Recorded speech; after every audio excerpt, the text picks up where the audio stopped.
So today we're going to be installing some LU47 47-pound injectors for the S550 S197 50 Coyotes. Get a little unboxing here for you. This is always the best part. Oh.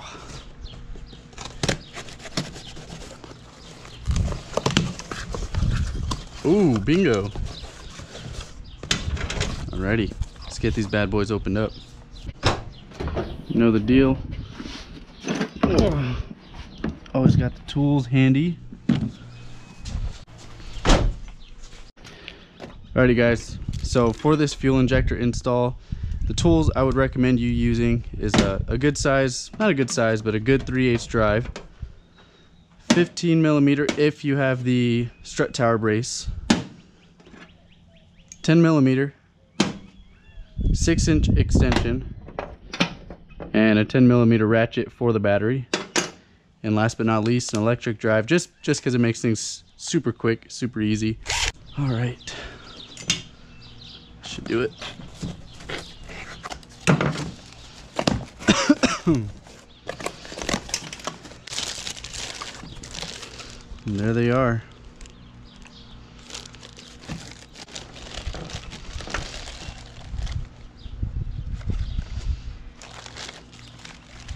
So like I said before, today we're installing the 47-pound injectors by Ford Performance.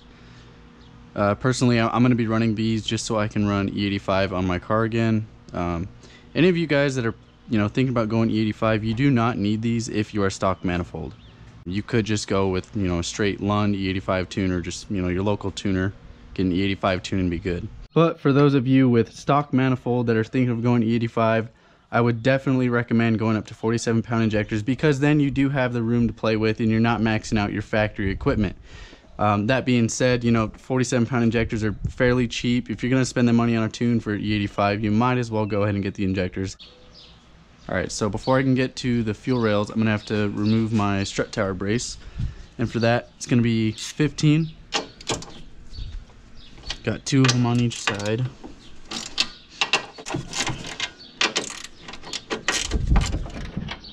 Personally, I just like to break them loose first. Alright, so then I move over to this side. Break these 2 loose.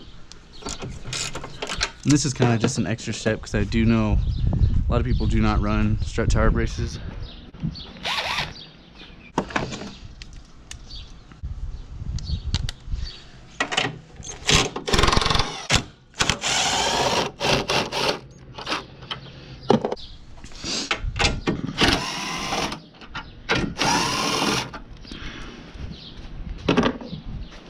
Okay.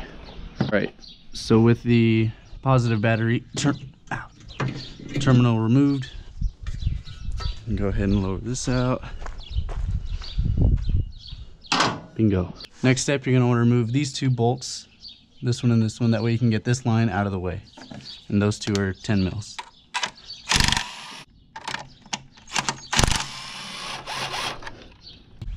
Alright, so second step, you're going to want to remove these insulators right here. Usually you can just pull these lines out to the side, and there you go. They pop right out. Oh. And sometimes they rip. That's whatever. Both sides. Alright. When removing that reveals the bolts for the fuel rail. So there's 2 on each side as well.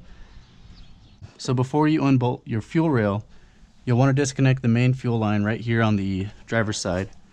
You'll see a blue clip, and it's going to make a mess, but it is what it is. So how I do it is, there's this blue tab right here. There's another one on the other side. You can reach underneath, you squeeze it, and push up, just like that. Pretty easy. And so now, when you separate the fuel line, fuel's gonna spray everywhere, so make sure you are prepared for that.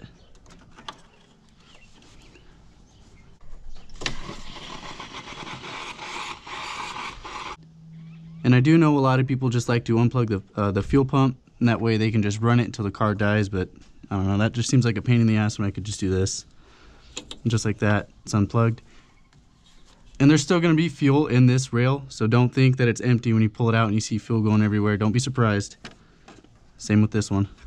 So I do like to keep a rag right here, just so nothing gets in there and you don't have fuel dripping everywhere. All right, so for the next step, you're gonna wanna remove the two 10mm bolts, which are on each side of the fuel rail. So you got them right here, and another one right here, and one right here. I'm gonna go ahead and grab an extension just so I have a little more clearance. All right, nothing too crazy. Bingo, bingo. We'll see if this can undo them. There you go. And this is why you wanted to unbolt this line right here, because otherwise getting in here would be a pain. There's 4 total. Back one right here. That one was a little tight. Another one back here. All right, there's the last one. All right, next step. What you're gonna wanna do is reach in and unplug the actual connectors that go to the OEM fuel injectors. It's kind of tough. We'll start with this one. This one's easy. Bingo, just like that. And it's just got a little clip you push down on and pull up.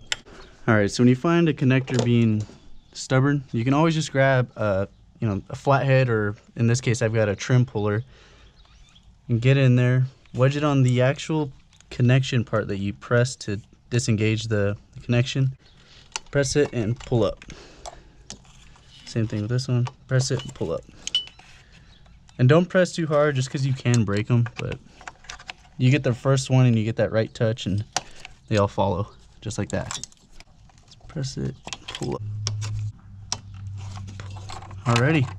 So now that you've got all 8 of your fuel injector connections unplugged, you've got all 4 bolts that hold the actual fuel rail down, you can go ahead and grab these lines and kind of just move them to the side.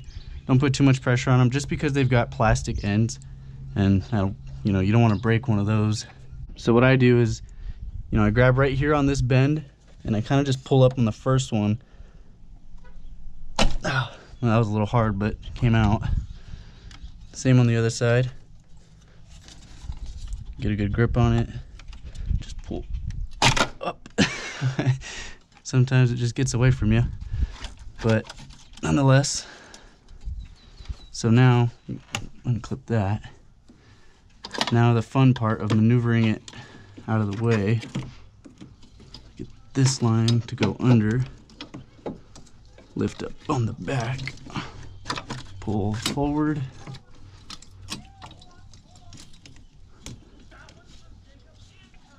There we go. And your fuel rail is out. Alrighty guys, so now that you have your fuel rail laid out and you've got your new injectors, I'm gonna put them right here, that way they look semi-clean.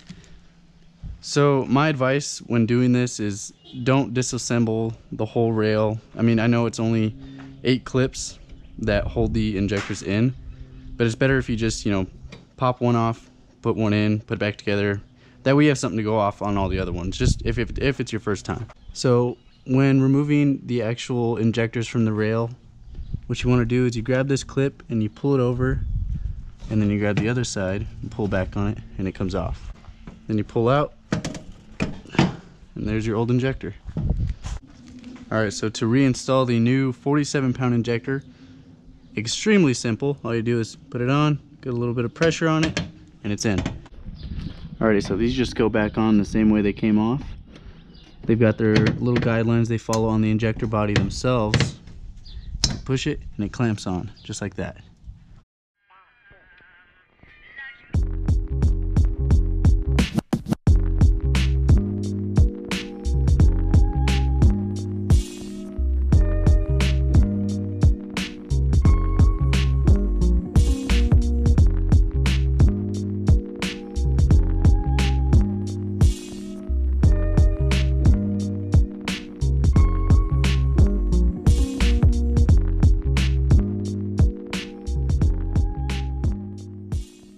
And I think it's just about that time. Cheers. You want to go under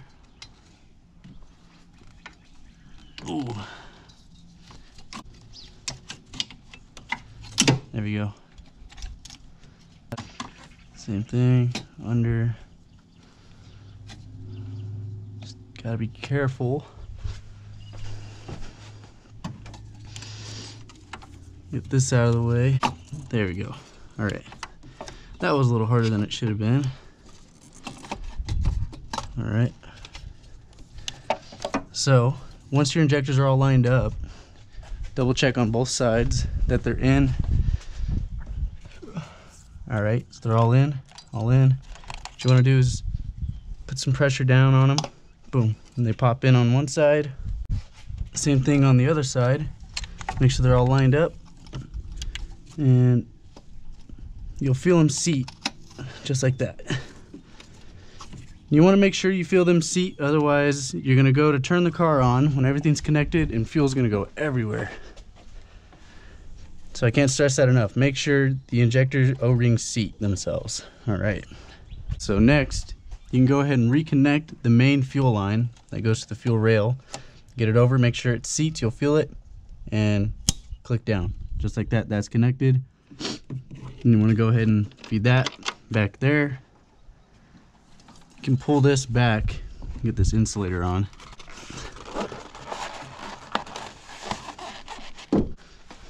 Same thing on this side, pull this line out of the way.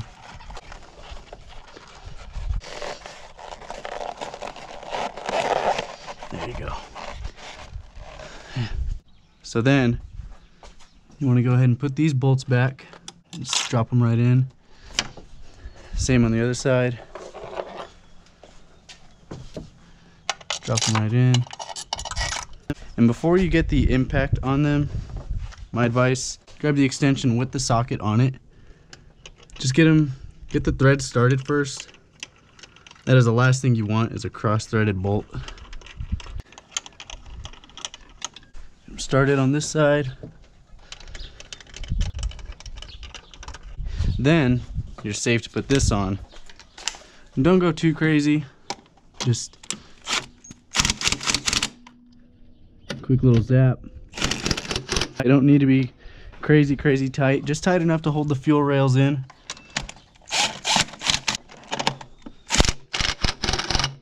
All right, now that those are in, you can put this line back on.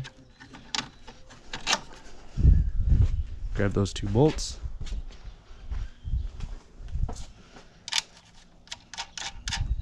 Zap those on.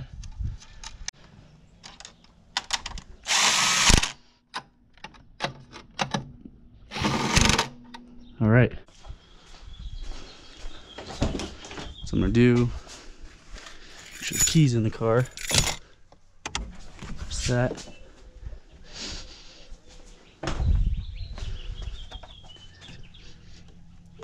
You can usually check and see, you might not be able to pick it up on the camera. You can usually see around, you know, if it's moist from fuel spraying everywhere. If it's gonna leak, it's gonna leak. It's not gonna be too small of a leak where you won't be able to see it. And even you could do that with removing these and then checking, but I'm pretty sure they're not leaking. So now I'm gonna go ahead and put the strut tower brace back on, load up my new tune, and go from there.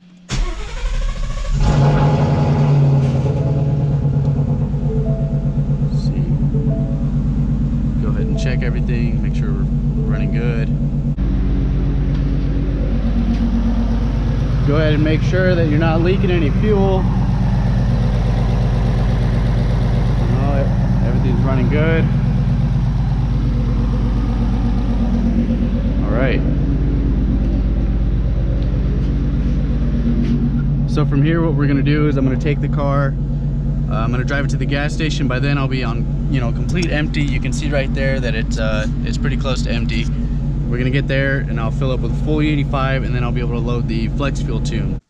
Alrighty guys, time to head to the gas station, fill up on some E85 and see how she runs.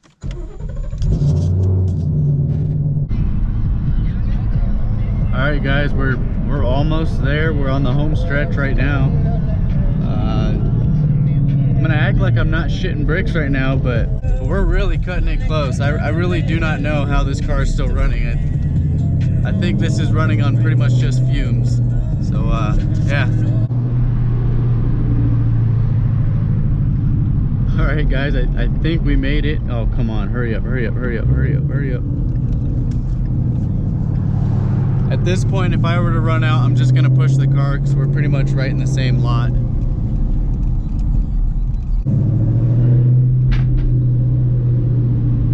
Oh, we're good. All right, guys, so I just filled up the tank. Now I'm gonna go ahead and load the E85 specific tune. Lund Flex.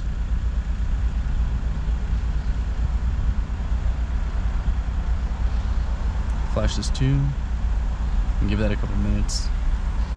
We are on E85 now. So when you load the flex fuel tune at first, what you want to do is let the car idle for about 10 minutes. That way the computer for the car can actually learn the alcohol percentage or the ethanol percentage of the fuel, and that way your car runs right. And so I'm gonna go ahead and do that and then go for a drive. All right, guys, so after putting a full tank of E85 after the 47-pound injectors, the car has learned almost about 87% ethanol.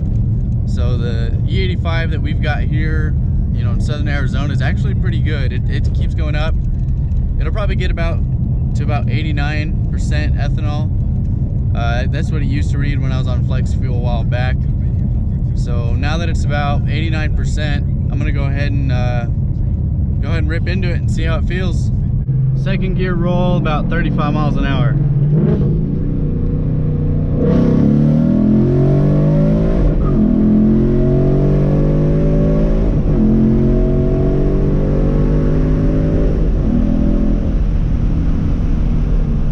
Man, if any of you guys have ever considered going E85, I highly recommend it. I think it pulls like a train. Holy shit.